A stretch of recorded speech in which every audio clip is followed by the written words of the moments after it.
இந்த low break பண்ணக்கூடாது. ஏன்னா இந்த ஹையை பிரேக் பண்ண இந்த ரேஞ்ச் வரைக்கும் போகிறது வாய்ப்பு இருக்கும். இது வந்து பார்த்தோம்னா டே கேண்டில் செட்டப் படி. ரெண்டாவது இந்த இடத்துல பார்த்தோம்னா இந்த இடம் ஒரு பிரேக் அவுட் ஏரியா, இது பிரேக் பண்ணி ஏரியாங்க. இது ரீடெஸ்ட் கூட வரதுக்கான வாய்ப்பு உண்டு, வந்துட்டு கூட அப்சைடு போகலாம்.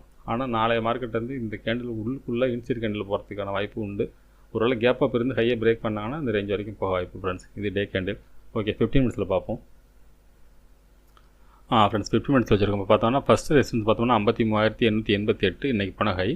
அதுக்கடுத்து 54,467 ஆல் டைம் ஹை. இது 2 மட்டும் போட்டிருக்கோம்.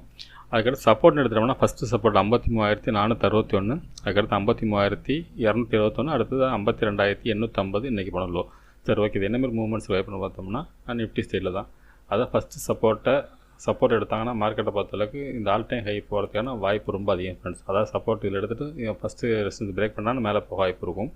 ஒருவேளை இதை பிரேக் பண்ணாங்கன்னா மார்க்கெட் வந்து ஒரு சைட்வே செட்டப்பில் இருக்க வாய்ப்பு இருக்குது.